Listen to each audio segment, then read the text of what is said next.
Nabi Ibrahim. Nabi Ibrahim lahir dan dibesarkan di Padang Aram, daerah Irak, dan termasuk dalam wilayah kerajaan Babilonia. Pada masa itu, bangsa Babilonia menyembah banyak dewa. Ayah Ibrahim bernama Azar, seorang pembuat patung berhala. Patung-patung itu juga dijual kepada penduduk sekitar untuk menjadi sembahan mereka. Allah memberi Ibrahim pikiran yang cerdas dan kritis serta keberanian yang besar. Dia mengilhamkan pemahaman kepada Ibrahim bahwa menyembah patung-patung itu adalah kesesatan yang nyata. Ibrahim bertanya dalam hati, "Ayah, mengapa ayah menyembah patung-patung itu sebagai Tuhan? Bukankah ayah yang membuatnya? Bukankah patung-patung itu tidak bisa mendengar doa-doa kita?" Dia berpikir keras siapakah sebenarnya Tuhan yang pantas disembah, dimintai pertolongan dan perlindungan. Allah membimbing Ibrahim untuk memahami Tuhan yang sebenarnya. Mula-mula Allah memperlihatkan langit yang penuh bintang bercahaya di malam yang gelap. Ibrahim berkata, "Sungguh indah, inilah Tuhanku."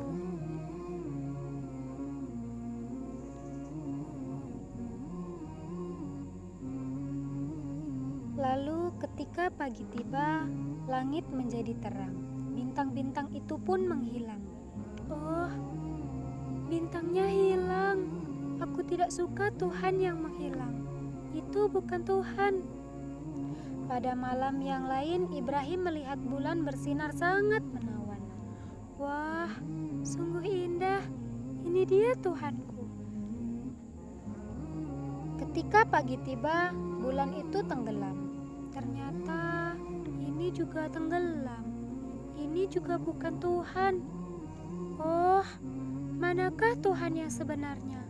Kalau Dia tidak memberi petunjuk kepadaku, pasti aku juga tersesat seperti kaumku. Di kesempatan lain, Ibrahim melihat matahari terbit sangat menawan. "Ini dia Tuhanku. Dia paling besar." Tetapi di senja hari, matahari akhirnya tenggelam. Taulah dia, matahari pun bukan Tuhan. "Wahai kaumku, aku tidak mau menyembah Tuhan-Tuhanmu itu. Aku ingin menyembah dan mengabdikan diriku kepada Pencipta semua ini." Dia berusaha membuka pikiran kaumnya atas kesesatan mereka selama ini. "Paman, patung-patung apa ini? Mengapa semua menyembahnya? Dari dulu, leluhur kita menyembah Tuhan-Tuhan ini. Ya, benar, bapak-bapak kita pun menyembah semua ini. Kalau begitu, bapak-bapak kita dan kalian semua salah." Diam-diam, Ibrahim menuju tempat pemujaan berhala yang berisi banyak patung-patung. Dia melihat makanan yang tersaji di depan patung-patung itu. "Mengapa kamu tidak makan? Mengapa kamu tidak minum? Mengapa kamu tidak menjawab?"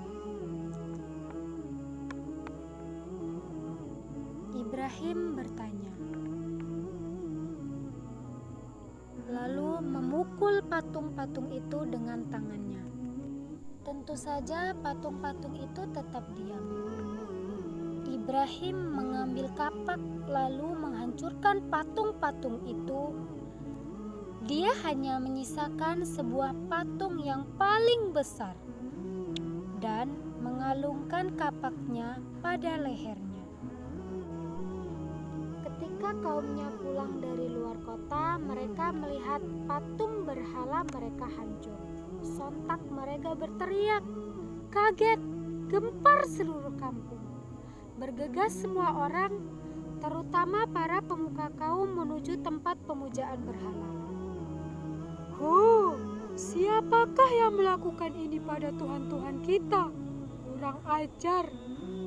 Kami mendengar ada anak muda yang membenci patung-patung kita.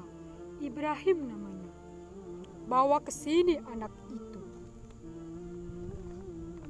Maka Ibrahim digiring ke hadapan para pemuka kaumnya, disaksikan khalayak ramai. Apakah kamu yang menghancurkan Tuhan-Tuhan kita, Ibrahim?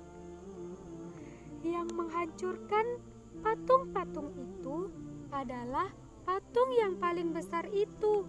Bukankah dia yang membawa kapak? Tanyakan saja pada dia, kalau dia bisa menjawab. Orang-orang yang mendengar jawaban Ibrahim pun tersadar. Merekalah yang keliru dengan menyembah patung-patung itu. Tetapi kekafiran yang mendarah daging membuat mereka memutarbalikkan kebenaran. Tentu di sini ada campur tangan setan. Jadi mengapa kalian menyembah patung-patung yang tidak bisa berbuat apa-apa? Lalu pemuka kaum Ibrahim berunding untuk menghukumnya. Beberapa orang mengusulkan untuk membakar Ibrahim hidup-hidup.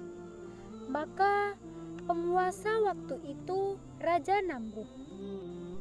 Nabi Ibrahim diikat lalu dilemparkan ke dalam api. Api menyala, berkobar sangat panas. Allah berfirman, "Hai api, dinginlah dan menjadi keselamatan bagi Ibrahim." Ketika kobaran api yang dahsyat telah padam, keluarlah Ibrahim dengan segar bugar, bahkan pakaiannya juga utuh. Hanya tali pengikatnya saja yang musnah terbakar.